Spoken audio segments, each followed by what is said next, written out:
oleh virus variola pernah menjadi pandemik yang mematikan dalam sejarah. Tercatat, sejak tahun 10.000 sebelum Masehi hingga 1978, penyakit ini telah menelan lebih dari 300 juta korban jiwa. Meski pernah tersebar ke seluruh dunia, untungnya penderita cacar terakhir ditemukan di dunia pada bulan Oktober 1977 di Somalia. Semenjak itu, tidak pernah ditemukan lagi penderita cacar, kecuali penderita cacar akibat kecelakaan laboratorium di Universitas Birmingham, Inggris yang terjadi pada tahun 1978. Dan saat ini, stok virus variola hanya tersimpan di dalam lemari pendingin di CDC Atlanta dan di State Research Center of Virology and Biology di Kosovo, Novosibirsk, Rusia untuk kepentingan penelitian dan mencegah penyalahgunaan virus tersebut oleh para teroris yang menjadikannya sebagai senjata biologi. Cacar adalah penyakit virus sistemik dengan gejala khas adanya erupsi kulit. Dan jenis cacar yang banyak terjadi hingga saat ini adalah cacar air yang disebabkan oleh virus Varicella zoster. Sebagian besar dari Anda mungkin pernah mengalami penyakit cacar air.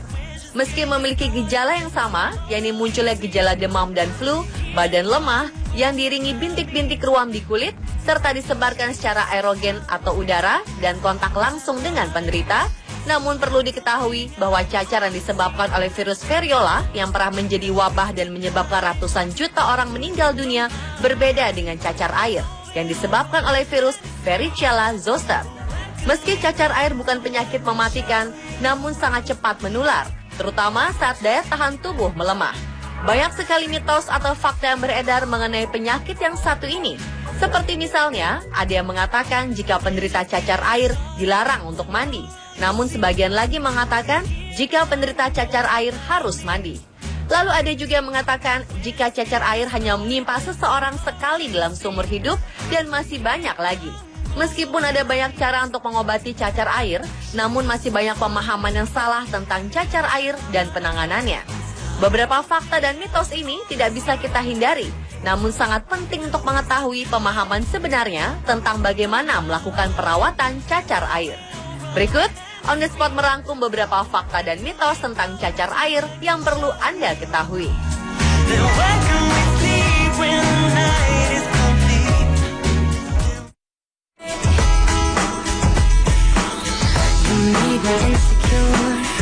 Yang pertama adalah anggapan bahwa penderita cacar air dilarang untuk mandi karena akan membuat virus semakin menyebar.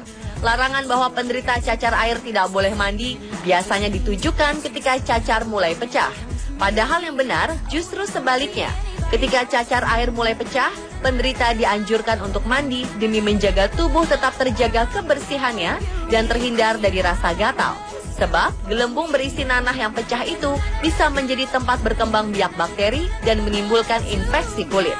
Mandi air hangat yang dicampur larutan antiseptik bisa menghindarkan kemungkinan ini dan membuat tubuh penderita cacar lebih segar.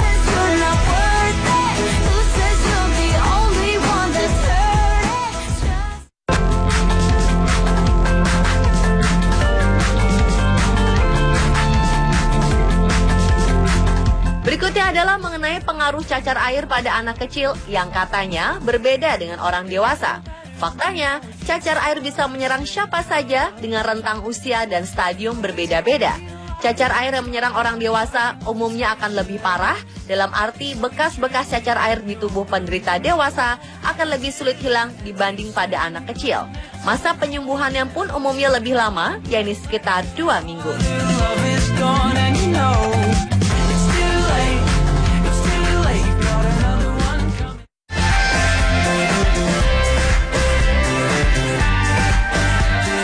Lalu ada juga anggapan jika cacar air akan bertambah parah jika penderita terkena angin. Biasanya orang tua yang menyuruh anak yang terkena cacar air agar tidak angin-anginan atau banyak berada di luar ruangan. Yang benar adalah penderita cacar air memang tidak disarankan untuk angin-anginan atau banyak berada di luar ruangan. Namun bukan karena cacarnya akan bertambah parah, melainkan agar cacar airnya tidak menular ke orang lain. Hal ini dikarenakan cara penyebaran virus cacar air adalah melalui udara termasuk angin.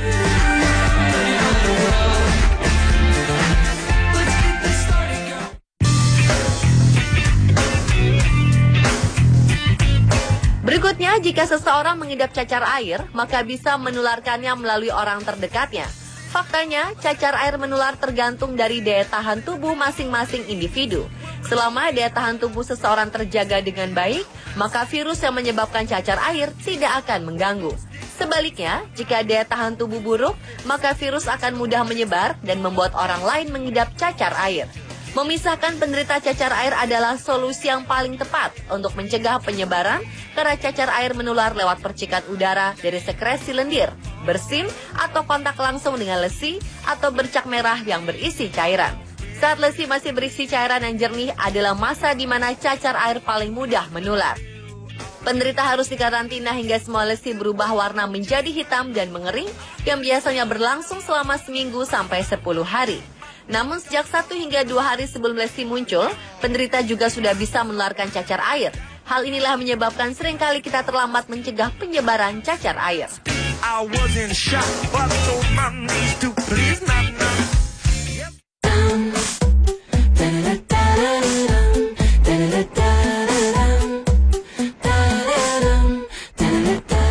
Ini adalah anggapan yang paling sering kita dengar mengenai cacar air, yakni bahwa cacar air hanya bisa menimpa seseorang sekali dalam seumur hidup. Benarkah demikian? Faktanya, secara umum seseorang memang hanya akan menderita cacar air sekali seumur hidup karena ketika pertama kali terkena cacar air, tubuh sudah membentuk sistem kekebalan dari virus tersebut. Ketika virus cacar air kembali datang, tubuh sudah siap sehingga dapat langsung dirusak oleh sistem pertahanan tubuh. Namun belakangan mulai marak penderitaan terkena cacar air secara berulang lebih dari 1 kali atau kembali tertular setelah beberapa tahun. Memang tidak tertutup kemungkinan ada orang yang menderita cacar air lebih dari sekali, apalagi saat orang tersebut memiliki daya tahan tubuh yang lemah atau sedang mengalami penyakit berat lainnya. Namun kasus ini jarang terjadi dan hanya menimpa segelintir orang saja.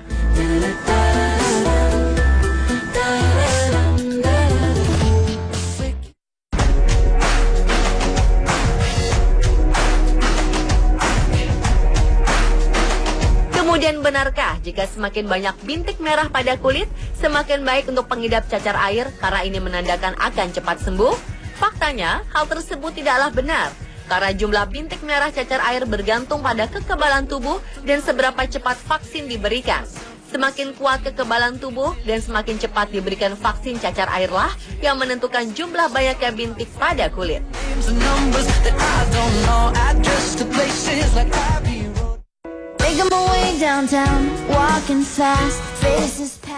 Penderita cacar air dilarang menggaruk bentolan cacar air di kulitnya.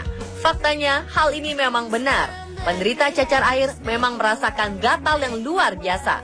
Tapi janganlah sekali-kali menggaruk bentolan cacar karena bisa mengakibatkan bentolannya pecah. Dan jika sudah pecah, kulit di sekitar bentolan tadi bisa terinfeksi dan menimbulkan bentolan baru sehingga semakin parah. Selain itu, setelah bentolan di tubuh hilang dan tersisa koreng atau cacar air yang mengering dan menghitam, ada yang menganggap tidak apa-apa jika digaruk karena cairannya sudah kering. Padahal, jika bekas cacar air digaruk terlalu dalam, maka lapisan kulit yang seharusnya membentuk lapisan kulit baru jadi ikut terambil. Dan inilah yang menyebabkan bekas luka bopeng yang sulit hilang.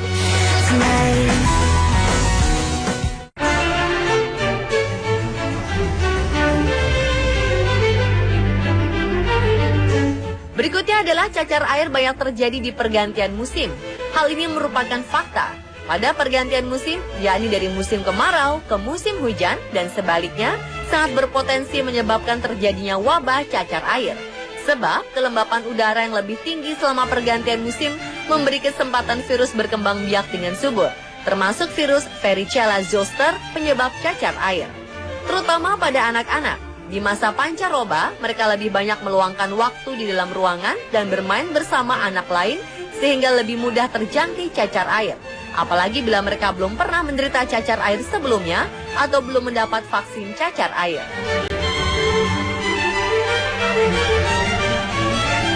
Dan pemirsa, itulah berbagai fakta dan mitos mengenai cacar air versi On The Spot.